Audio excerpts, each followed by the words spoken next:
Students finally middle education आपके सामने कक्षा 9वीं की विज्ञान का पार्ट नंबर 2 लेकर के आ चुका है। मैं उम्मीद करता हूं आपने पार्ट नंबर 1 देख ही लिया होगा, और अगर अभी तक नहीं देखे हो ना तो प्लीज जाकर के जल्दी देखो, क्योंकि पार्ट नंबर 1 में बहुत सारे क्वेश्चंस मैं बता दिया हूं जो आपकी परीक्षा में पूछ जाएंगे। पार्ट नंबर 2 ठीक उसी प्रकार से महत्वपूर्ण होगा जिस प्रकार से मैंने कक्षा 9वीं की हिंदी का वीडियो शूट किया था, एंड बहुत सारे स्टूडेंट्स ने उसे पसंद भी किया और अपने दोस्तों को शेयर भी किए हैं। मैं उम्मीद करता हूं हिंदी को साइड करते हुए अब कक्षा 9वीं की विज्ञान के इस वीडियो को फटाफट शेयर कर दो अपने व्हाट्सएप में, अपने टेलीग्राम ग्रुप में, ताकि सभी बच्चों को फायदा मिल जाए एंड डेफिनेटली उनका एग्जाम बहुत अच्छा है। देखिए स्टूडेंट्स, एक चीज मैं बताऊं, अगर आप चाहते हो ना कि मध्य प्रदेश के बच्चे होशियार हो जाएं, इंटेलिजेंट हो जाएं, तो मैं तो वीडियो शूट कर रहा हूं, जो स्टूडेंट्स मेरे से जुड़े हैं वो तो देख ही रहे हैं, लेकिन आपका भी फर्ज बनता है कि आप अपने सभी दोस्तों को शेयर कीजिए, ताकि आपकी स्कूल का परसेंटेज अच्छा है और आपके स्कूल को मध्य प्रदेश में सभी लोग जाने कि यहाँ के विद्यार्थी बहुत ही होशियार हैं। तो ये चीज आपको करना पड़ेगा। मेरा काम है वीडियो शूट करना, आसान भाषा में एक एक चीज को समझाना, ताकि आपको रटना ना पड़े और एग्जाम में बहुत अच्छे नंबर लेकर के आ सकें। कम समय में अच्छे नंबर लेकर के आने वाले हो, इस वीडियो को अच्छे से देखोगे तो चलिए फटाफट ओपन करते हैं। जैसे ओपन करते हैं ना तो सबसे पहले मिलता है ब्लूप्रिंट, और आपने पार्ट नंबर 1 में देखा कि मैंने ब्लूप्रिंट के महत्व आपको बहुत अच्छे से समझाया है। एंड ये हमारा पार्ट नंबर 2 होगा, जिसमें कवर करेंगे आपका परमाणु और अणु से कौन कौन से प्रश्न आएंगे, परमाणु की संरचना, और आगे बढ़ते जाएंगे धीरे धीरे। सबसे पहले एक नजर ब्लूप्रिंट की रखते हैं तो परमाणु एवं अणु से 7 नंबर का प्रश्न पूछा जाएगा, 1 नंबर के 3 प्रश्न और 4 नंबर के 1 प्रश्न। मतलब इस चैप्टर से मैं बड़े क्वेश्चंस को टिक कराने वाला हूं और इस वीडियो में समझाने वाला हूं। आगे देखेंगे परमाणु की संरचना, यहां से भी 7 नंबर का आएगा, 1 नंबर के 3 प्रश्न और 2 नंबर के 2 प्रश्न। मतलब छोटे छोटे प्रश्न रेडी करना, क्योंकि छोटे छोटे प्रश्न ही इस चैप्टर से बनेंगे। तो चलिए फटाफट हम देख लेते हैं अपना अध्याय 3 परमाणु एवं अणु। तो ये रहा आपके सामने परमाणु एवं अणु। देखो 1 नंबर के प्रश्न कहां से पूछे जाएंगे, ये सब मैं आपको दूंगा टेलीग्राम पर। तो अगर तुमने अभी तक टेलीग्राम पे नहीं जुड़ा तो लिंक वीडियो के डिस्क्रिप्शन बॉक्स में है, उसे चेक कीजिए और टेलीग्राम पर जुड़ जाइए।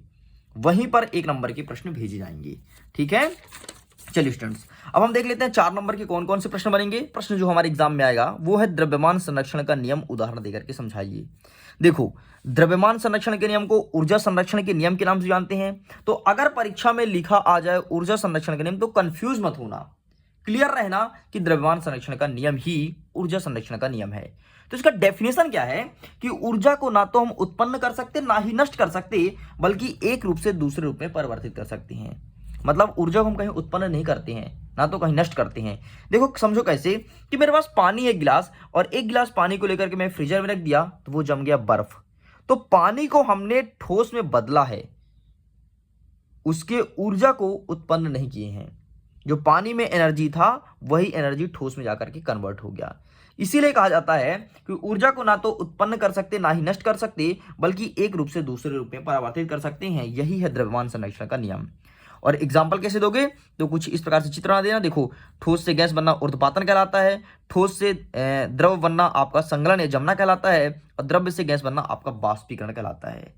अब 2 नंबर का प्रश्न यहां से ही बन सकता है। वो प्रश्न क्या है, ठोस से द्रव में बनना क्या कहलाता है। आपको ऑप्शन देगा संगलन, संलग्न, वाष्पीकरण या ऊर्ध्वपातन। तो देख लो ध्यान से, इसे कहते हैं संगलन। नेक्स्ट द्रव्य से गैस बनना, इसे कहते हैं वाष्पीकरण, और यहां पर हमारा ठोस से गैस बनना ऊर्ध्वपातन कहलाता है। ये मोस्ट इंपॉर्टेंट है, इस बात को ध्यान रखना, ठीक है। बाकी यहां से कोई क्वेश्चन नहीं आएगा। आगे देख लेते हैं स्थिर अनुपात का नियम, उदाहरण देकर के समझाइए। पहले ये प्रश्न पूछा ना था आपके पेपर में, इस प्रश्न को लिखा गया था, लेकिन अब हटा दिया गया है, तो इस प्रश्न को नहीं पढ़ना है, ठीक है। देख लो स्पष्ट रूप से और क्लियर बता रहा हूं, ये प्रश्न को पहले आपके पेपर में डाला गया था, फिर आपका पेपर दोबारा संशोधन हो तो इस प्रश्न को हटा दिया गया है। टेंशन मत लो, वही क्वेश्चन दूंगा जो आपके परीक्षा में आ रहा है। आगे देख लेते हैं 3 नंबर, डाल्टन के परमाणु सिद्धांत के प्रमुख बिंदु लिखो। तो ये रहे भाई साहब, सबसे पहले सभी द्रव्य परमाणुओं से निर्मित है, ये कहता है डाल्टन। दूसरा कहता है परमाणु अविभाज्य सूक्ष्मतम कण होते हैं जो रासायनिक अभिक्रिया में ना तो सृजित हो सकते ना ही इसका विनाश हो सकते। बस जैसे द्रव्यमान संरक्षण का नियम, ठीक वैसे डाल्टन के परमाणु सिद्धांत में कहा गया है। तो इस प्रकार से यहाँ पे 6 सिद्धांत लिखे हैं, आपको केवल और केवल 4 सिद्धांत को अच्छे से पढ़ करके जाना है, ठीक है, ये कर पाओगे मैं उम्मीद करता हूं। बाकी यहां से कोई क्वेश्चन नहीं बन रहा, छोड़ दो, कोई दिक्कत नहीं। ठीक है, नेक्स्ट देख लेना, द्रव्यमान संरक्षण का नियम उदाहरण देकर के समझाइए। ठीक है, ऐसे जो आपने यहाँ पे देखा वही चीज यहाँ पे है, एग्जाम्पल के साथ यहाँ पर मेंशन है। ठीक है, बाकी यहाँ से कोई क्वेश्चन नहीं बन रहा, बस यहाँ से 2 ही प्रश्न बन रहा है और दोनों क्वेश्चन को मैं टिक करा दिया हूँ।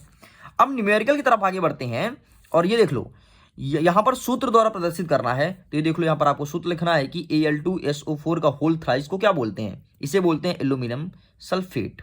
आगे देख लेते हैं CaCl2, इसे बोलते हैं कैल्शियम क्लोराइड। Ca को बोलते हैं कैल्शियम और Cl2 को बोलते हैं क्लोराइड, तो कैल्शियम क्लोराइड। नहीं दिख रहा? हाँ, ये देखो K2SO4, K मतलब होता है पोटेशियम, SO4 मतलब होता है सल्फेट, तो पोटेशियम सल्फेट। वेरी सिंपल यार, बहुत कठिन नहीं है। देखो यहाँ पर क्या लिखा है, KNO3, K को बोलते हैं पोटेशियम और NO3 को बोलते हैं नाइट्रेट, तो पोटेशियम नाइट्रेट।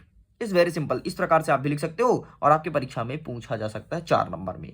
ठीक है, कि इसका आपको सूत्र लिखना है कि इसका रासायनिक सूत्र क्या है। चलिए आगे बढ़ते हैं, नेक्स्ट क्वेश्चन देख लेते हैं। यहां से एक प्रश्न बन रहा है, ये पहला वाला सोडियम वाला, तो इसे अच्छे से देख लेना। बाकी इस बार आपके एग्जाम में नहीं आ रहा है, ठीक है, पहले आया था, इस बार नहीं आ रहा, तो चाहो तो छोड़ भी सकते हो। ओके, चलिए आगे बढ़ते हैं। अध्याय 4 परमाणु की संरचना, यहां से भी 7 नंबर का आ रहा है। 3 नंबर के एक प्रश्न देखने को मिलेंगे, मतलब एक नंबर के 3 क्वेश्चन और 2 नंबर के 2 प्रश्न, मतलब छोटे छोटे क्वेश्चन को आइए मैं टिक करा देता हूं। आगे बढ़ते हैं, सबसे पहले देखो, रदरफोर्ड की परमाणु मॉडल की कमियां लिखिए। मोस्ट इंपॉर्टेंट क्वेश्चन है, अच्छे से कर लेना, आपकी परीक्षा में कमियां पूछी जाएगी। आगे देखते हैं, संयोजकता किसे कहते हैं, आखिरकार क्या होता है संयोजकता। तो देखो क्या लिखोगे, किसी तत्व के परमाणुओं की मिलकर अणु बनाने की प्रवृत्ति ही संयोजकता कहलाती है। मतलब संयुक्ता मतलब होता क्या है, संयोग होना, मिलना। जैसे ये एक आपका परमाणु हो गया, ये एक परमाणु हो गया, ये दोनों मिल गए आपस में, ये बन गया अणु, इसी को कहते हैं संयुक्ता। ठीक है, तो ये आपको देखना है। आगे देखते हैं नेक्स्ट, समस्थानिक और संभारिक। एक सेट में आ रहा है समस्थानिक, दूसरे सेट में आ रहा है संभारिक। तो क्या होता है समस्थानिक, सिंपल है सर, समस्थानिक मतलब जिसका परमाणु क्रमांक समान हो किंतु परमाणु भार भिन्न भिन्न हो। ध्यान सुन लो, क्या लिखा है, समस्थानिक मतलब समस्थानिक मतलब जिसका स्थान समान हो किंतु भार भिन्न भिन्न हो, उसे हम कहते हैं समस्थानिक। ठीक है, इसी का उल्टा है संभारिक, मतलब जिसका परमाणु भार समान हो किंतु परमाणु क्रमांक अलग अलग हो, उसे कहते हैं संभारिक। संभारिक मतलब जिसका भार समान हो और परमाणु क्रमांक अलग अलग हो। समस्थानिक जिसका परमाणु क्रमांक अलग अलग हो, परमाणु क्रमांक सेम हो और परमाणु भार अलग अलग हो, उसे समस्थानिक कहते हैं। Very simple. हाइड्रोजन के 3 समस्थानिक होते हैं, ये प्रश्न आपके 1 नंबर में आएगा, आ रहा है, ध्यान से। तो हाइड्रोजन के 3 समस्थानिक कौन से होते हैं, प्रोटियम, ड्यूटेरियम एंड ट्रिटियम। इसका देख लो सूत्र क्या है, 1,1H 1,2H और 1,3H। इसको डी सिंबल जानते हैं, इसको टी से भी जानते हैं, ट्रिटियम है तो। ठीक है, ये प्रश्न 1 नंबर में पूछा जाएगा। चलिए स्टूडेंट्स, आगे संभारिक मैंने आपको अच्छे से समझा दिया, कोई मसला नहीं, ज्यादा कुछ पढ़ना नहीं पड़ेगा। आगे देख लेते हैं नेक्स्ट क्वेश्चन, जो 2 नंबर में आएगा, वो थॉमस का परमाणु मॉडल। तो इसे अच्छे से देख लेना, वीडियो ज्यादा लंबा ना हो इसलिए कुछ चीज मुझे छोड़ना पड़ रहा है। आगे देख लेते हैं, समस्थानिक और संभारिक तत्वों में अंतर बताइए। तो जैसे कि मैंने यहां पर आपको समझाया, बस उसी को अंतर के रूप में लिखना है। वेरी सिंपल, कर पाओगे मैं ऐसा उम्मीद करता हूं। आगे देख लेते हैं, बोर का परमाणु मॉडल की अवधारणा क्या है। तो ये रहा भाई साहब बोर के परमाणु मॉडल की अवधारणा, तो फोटो खींचो और अच्छे से प्रिपेयर कर लो। आगे देख लेते हैं 14वां नंबर, संयोजकता किसे कहते हैं। मैंने पहले टिक करा दिया, संयोजकता मतलब होता है संयोग करना, मतलब 2 परमाणु से मिलकर के एक अणु बनना, इसी को संयोजकता कहते हैं। बस इसे भी स्किप कर दो। ठीक है, एक क्वेश्चन आपको अंतिम वाला देखना है, यदि Na11 है, Cl मतलब क्लोरीन 17 है, तो दोनों परमाणुओं की परमाणु संख्या भिन्न भिन्न होने के बाद भी इनकी संयोजकता एक ही होती है, क्यों।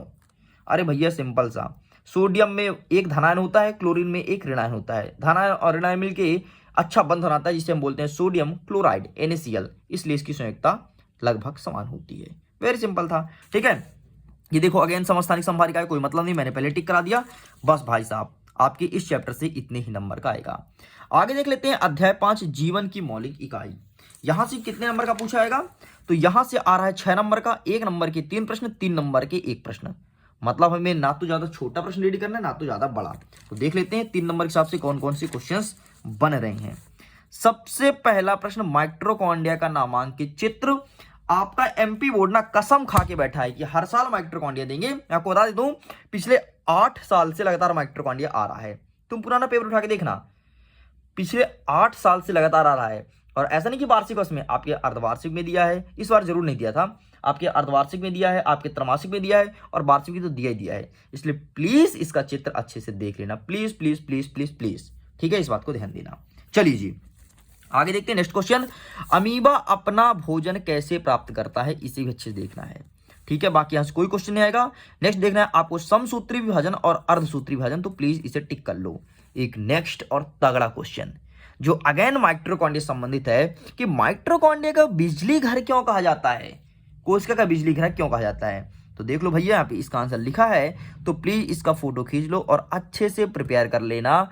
बहुत ही इंपॉर्टेंट क्वेश्चन है। जिस प्रकार से माइटोकॉन्ड्रिया का चित्र महत्वपूर्ण है, ठीक उसी प्रकार से माइटोकॉन्ड्रिया का कोशिका का बिजली ग्रह क्यों कहा जाता है।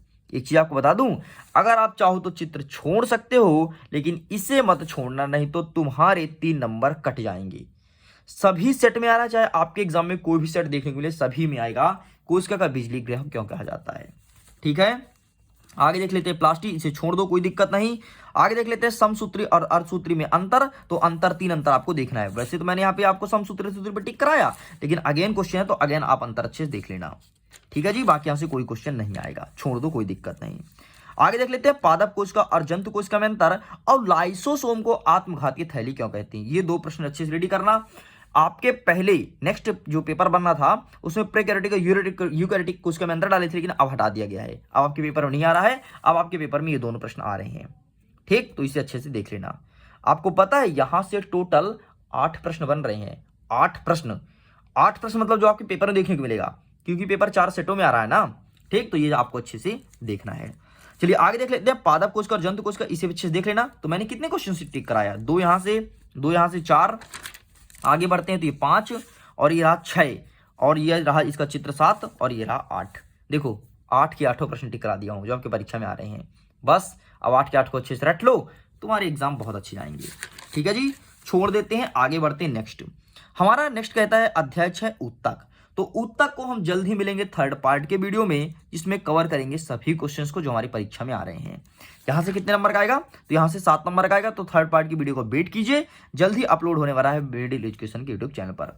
ओके स्टूडेंट्स, मैं उम्मीद करता हूं आपको एक एक चीज अच्छे समझ में आया होगा और ये वीडियो आपके लिए हेल्पफुल रहा होगा। अगर वीडियो पसंद आए तो वीडियो को लाइक कीजिए, अपने मित्रों के साथ शेयर कीजिए, और अगर मिडिल एजुकेशन में पहली बार आए हैं तो चैनल को सब्सक्राइब जरूर करना। और बगल में घंटियों को दबाना, टन टन टन टन। घंटी दबाने से क्या होगा कि जैसे ही मिडिल एजुकेशन में कोई नया वीडियो आएगा ना, उसका नोटिफिकेशन आप तक पहुंचेगा और उसका फायदा सबसे पहले तुम उठा पाओगे। ओके स्टूडेंट्स, मैं वीडियो एंड करता हूं। आपके एग्जाम के लिए ऑल द बेस्ट। जल्द ही मिलते हैं 3rd पार्ट के साथ।